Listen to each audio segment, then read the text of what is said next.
Meerpet murder కేసులో నిందితుడు గురుమూర్తి remand రిపోర్టులో సంచలన విషయాలు బయటపడుతున్నాయి. పంచాయతీ పెట్టి పరువు తీసిందన్న కోపంతో భార్యను చంపేసినట్టు తెలిసింది. హత్యలో చెల్లెలు సుజాత, తల్లి సుబ్బమ్మ, తమ్ముడు కిరణ్ గురుమూర్తికి సహకరించినట్లు రిమాండ్ రిపోర్టులో ఒప్పుకున్నాడు. పక్కా ప్లాన్తో పిల్లలను జనవరి 16న చెల్లెలి ఇంటి దగ్గర వదిలాడు గురుమూర్తి. 16వ తేదీన పుట్టింటికి వెళ్తానన్న భార్యతో గొడవ పడ్డాడు. అదే రోజు భార్యను గొంతు నులిమి మర్డర్ చేశాడు. ఆ తర్వాత ముక్కలు ముక్కలుగా కట్ చేసి నీటిలో ఉడికించాడు. ఆ తర్వాత ఎముకల పొడిని మిగిలిన మాంసం ముక్కలను పెద్ద చెరువులో పడేశాడు. అయితే కూతురు కనిపించకపోవడంతో మాధవి తల్లి జనవరి 18న పోలీసులకు కనిపించడం లేదని కంప్లైంట్ ఇచ్చారు. మిస్సింగ్ కేసు నమోదు చేసిన పోలీసులు సీసీ కెమెరాలలో గురుమూర్తి కదలికలు గమనించారు. 15 తారీఖున ఇంట్లోకి వెళ్లిన మాధవి తిరిగి బయటకు రాలేదు. 16న బకెట్తో గురుమూర్తి బయటకు వచ్చినట్టు సీసీ కెమెరాల్లో గుర్తించారు. దీంతో గురుమూర్తిపై అనుమానంతో విచారించారు. ఇక జనవరి 28న మాధవిని హత్య చేసినట్లు ఆమె తండ్రి వెంకటరమణతో చెప్పాడు. దీంతో అతని సమాచారంతో గురుమూర్తిని అరెస్టు చేశారు పోలీసులు. ఆధారాల కోసం పెద్ద గజ ఈతగాళ్లతో చెరువులో వారం రోజులు వెతికించారు. నిందితుని ఇంట్లో కత్తి, రంపం, స్టవ్, ఫినాయిల్ సీసాలు, ఖాళీ పెయింట్ బకెట్ స్వాధీనం చేసుకున్నారు. ఇక మర్డర్ జరిగిన మరుసటి రోజు నుంచి గురుమూర్తి ఇంటి నుంచి వాసన రావడంతో చుట్టుపక్కల వాళ్ళు ప్రశ్నించారు. అయితే ఇంట్లో నాన్ వెజ్ కూర వండుతున్నానని వారికి చెప్పాడు గురుమూర్తి. ఉడికించిన వ్యర్థాలను కమోడ్లో వేసి ఫ్లష్ చేశాడు. తర్వాత ఇల్లు వాసన రాకుండా ఉండేందుకు ఫినాయిల్తో శుభ్రం చేశాడు. 10 పేజీల రిమాండ్ రిపోర్ట్ ఆధారంగా దాదాపు 20 మంది సాక్షులను విచారించారు పోలీసులు. గురుమూర్తి సోదరి సుజాత A2, తల్లి సుబ్బలక్ష్మమ్మ A3గా, సోదరుడు పుట్టా కిరణ్ A4గా కేసులు నమోదు చేశారు పోలీసులు. డీటెయిల్స్ అనిల్ లైవ్లో అందిస్తారు. అనిల్, మాధవి మర్డర్ కేసులో అప్డేట్స్ ఏంటి?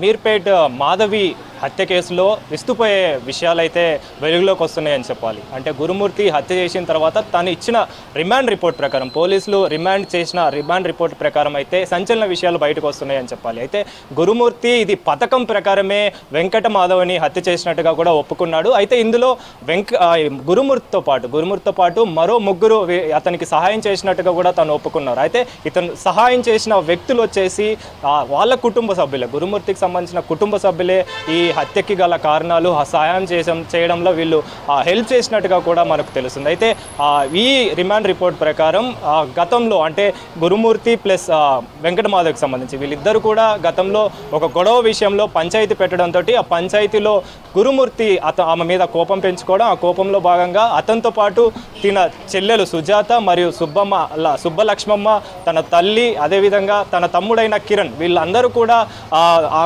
గొడవ జరిగిన టైంలో వెంకటి మాధవ్ మీద ఏదైతే ఘటనకు సంబంధించి అంటే పంచాయతీ జరిగిందో ఆ పంచాయతీ మీద కోపం అయితే పెంచుకున్నారు. సో కోపంలో భాగంగానే సంక్రాంతి టైంలో, సంక్రాంతి 14వ తేదీన గురుమూర్తి మరియు వెంకట మాధవి తన చెల్లెలు అంటే వెంకట మాధవికి సంబంధించిన చెల్లెలు ఇంటికి వెళ్ళిన టైంలో గురుమూర్తి వాళ్ళ ఇద్దరు పిల్లల్ని అక్కడ వదిలిపెట్టి నాకు మీ చెల్లె ఇంటి దగ్గర ఉండడం ఇష్టం లేదు, సో మనం ఇంటికి వెళ్ళిపోదామని చెప్పేసి గురుమూర్తి చెప్పడంతో గురుమూర్తి ప్లస్ వెంకటమాధవి ఇద్దరు కూడా మీర్పేట్ నివాసం వద్దకైతే చేరుకున్నారు. అయితే నివాసం వెళ్ళిన తర్వాత వెంకటమాధవి తనతోటి గొడవ పెట్టుకున్నట్టుగా కూడా తెలుస్తుంది. అంటే గొడవ విషయానికి వస్తే మా పుట్టింటికి నేను వెళ్తాను పండగ విషయంలో అని చెప్పేసి, నేను పుట్టింటికి వెళ్తానంటే ఎందుకు వద్దంటున్నావు అని చెప్పేసి గొడవ చేయడంతో ఆ టైంలో తిను పథకం ప్రకారమే గురుమూర్తి వెంకటమాధవిని హత్య చేసినట్టుగా కూడా తెలుస్తుంది. సో ఇందులో ముఖ్యంగా అంటే A1గా గురుమూర్తి ఉంటే సుజాత, తన చెల్లి సుజాత, అదేవిధంగా అంటే ఎవరైతే సహాయం చేశారో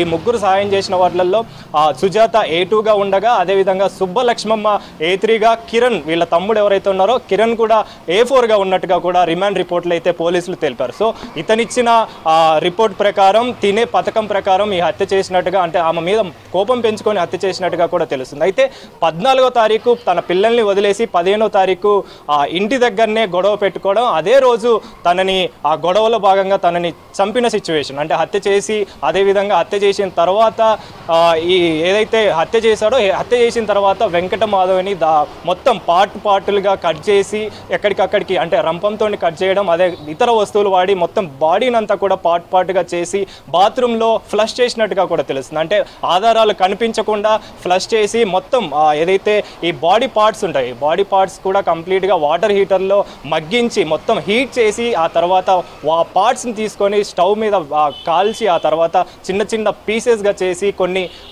బాత్రూంలో ఫ్లష్ చేయగా కొన్ని అంటే ఏవైతే పీసెస్ ఉంటాయో అంటే పొడి పదార్థాలు ఉంటాయి ఆ పొడి పదార్థాలు కూడా అక్కడే ఉన్న చెరువులో వేసినట్టుగా కూడా తెలుస్తుంది. సో పోలీసులు తెలుపుతున్న వివరాల ప్రకారం ఇందులో మొన్నటి వరకు సూక్ష్మదర్శిని అనే మూవీ చూసి ఇదంతా చేశాడు అన్న కోణంలో పోలీసులు అయితే దర్యాప్తు చేశారు. కానీ ఇందులో మరొక ట్విస్ట్ అయితే వెలుగులోకి వచ్చింది. ఇతనికి దాదాపు ముగ్గురు అంటే వీళ్ళ ఫ్యామిలీ మెంబర్సే హెల్ప్ చేసినట్టుగా గతంలో ఉన్న పగనే ఈ హత్యకు గల కారణం అని చెప్పేసి కూడా పోలీసులు అయితే నిర్ధారించారని చెప్పాలి. అయితే ఈ రిమాండ్ రిపోర్ట్ ప్రకారం ఇప్పటి వరకు 20 మంది సాక్షులను అయితే విచారించారు. అదేవిధంగా 20 మంది సాక్షులు చెప్పిన వివరాల ప్రకారం ఆ రోజు హత్య జరిగిన తర్వాత ఏదైతే కాల్చిన వాసన వస్తుందో ఆ కాల్చిన వాసనకి సంబంధించి పక్కనే ఉన్న స్థానికులు కావచ్చు ఆ ఇంటి పక్కన ఉండేవాళ్ళు కావచ్చు వాసన వస్తుందని అడిగితే అడిగిన టైంలో గురుమూర్తి ఇచ్చిన సమాధానం నాన్ వెజ్ వండుకుంటున్నామని చెప్పేసి చెప్పడంతో వాళ్ళు సరే అని చెప్పేసి వెళ్ళిపోయిన సిచ్యువేషన్. సో ఇవన్నీ కూడా తను పథకం ప్రకారమే ఈ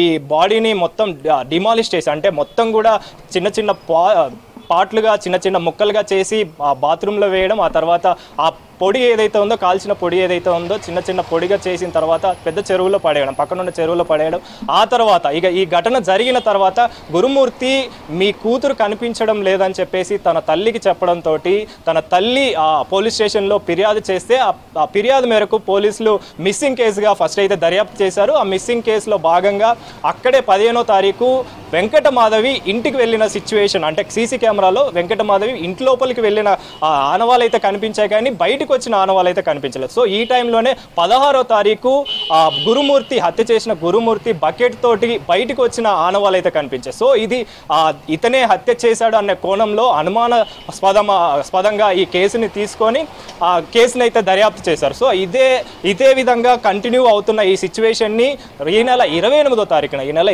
తారీఖున అతనే హత్య చేశాడని చెప్పేసి వెంకటమాధవి తండ్రికి అయితే చెప్పడం జరిగింది. సో ఈ కేసుని దర్యాప్తు చేసిన పోలీసులు కూడా ఇతను హత్య చేసినట్టుగా కూడా కన్ఫర్మ్ చేసుకొని రిమాండ్కి అయితే తరలించారని చెప్పాలి. అయితే ఈ రిమాండ్లో భాగంగా గురుమూర్తితో పాటు వీళ్ళు ముగ్గురు కూడా అంటే ఈ గురుమూర్తితో పాటు వాళ్ళ చెల్లెలు సుజాత అదేవిధంగా తల్లి సుబ్బలక్ష్మమ్మ అదేవిధంగా కిరణ్ వీళ్ళు ముగ్గురు కూడా దీనికి హెల్ప్ చేసినట్టుగా రిమాండ్ రిపోర్ట్లు అయితే ఎఫ్ఐఆర్లో ఫైల్ అయినట్టుగా కూడా మనకు తెలుస్తుంది. ప్రస్తుతం వీళ్ళ ముగ్గురు గాలింపు చర్యలు అయితే చేస్తున్నారని చెప్పాలి. ప్రస్తుతం వీళ్ళు అందుబాటులో లేరని కూడా తెలుస్తుంది. సో వీళ్ళ ముగ్గురికి సంబంధించి ప్రజెంట్ అయితే పోలీసులు గాలింపు చర్యలు అయితే చేపట్టారు. వీళ్ళని అదుపులోకి తీసుకునే సిచ్యువేషన్ అయితే ఉంది. అయితే గురుమూర్తికి సంబంధించి తను వాడిన వస్తువుల్ని మొత్తం రంపం కావచ్చు ఈ కాల్చే టైంలో హీటర్స్ సంబంధించి కావచ్చు ఈ అన్ని వస్తువుల్ని కూడా స్వాధీనం చేసుకున్నారు. కానీ ఈ బాడీకి సంబంధించి ఆధారాలు దొరకలేదు కాబట్టి ప్రెజెంట్ అయితే అతన్ని పోలీస్ కోర్టులో హాజరుపరిచిన తర్వాత కోర్టులో నుంచి 4 రోజుల పాటు మాకు కస్టడీకి కావాలని చెప్పేసి పోలీసులు తీసుకొని అదేవిధంగా గురుమూర్తికి సంబంధించి రీకన్స్ట్రక్షన్ చేసిన సిచ్యువేషన్ కూడా కనిపిస్తుంది. అంటే ఏ విధంగా ఇతను హత్య చేశాడు ఆ టైంలో ఏ విధమైన ఆయుధాలు వాడాడు అదేవిధంగా ఎలా ఇతను పథకం ప్రకారం ఇవన్నీ చేశాడనే విధంగా ఈ రీకన్స్ట్రక్షన్ అయితే చేశారని చెప్పాలి. సో ప్రస్తుతం అయితే ఈ ఆధారాలకు సంబంధించి పాలిగ్రఫీ టెస్ట్ కూడా చేసే అవకాశం అయితే కనిపిస్తుంది. పాలిగ్రఫీ టెస్ట్ చేసే కోసం ప్రెజెంట్ అయితే అతనికి 4 రోజుల పాటు పోలీసులు అయితే కస్టడీకి తీసుకున్నారు. సో ఈ కస్టడీలో భాగంగా తను ఏదైతే రిమాండ్ రిపోర్ట్ ఉందో ఆ రిమాండ్ రిపోర్ట్ ఆధారంగా కూడా వీళ్ళ ముగ్గురు ఎవరైతే ఉన్నారో వీళ్ళ ముగ్గురు కోసం కూడా ప్రెజెంట్ పోలీసులు అయితే గాలింపు చర్యలు అయితే చేస్తున్నారు. సో ఇదంతా కూడా ఓవరాల్గా చూసుకుంటే ఇది పథకం ప్రకారమే ఒకప్పుడు గతంలో జరిగిన ఈ పంచాయతీకి సంబంధించి ఇప్పుడు ప్రెజెంట్ ఈ హత్య చేసినట్టుగా కూడా గురుమూర్తి అయితే ఒప్పుకున్నారని చెప్పాలి. సూర్య.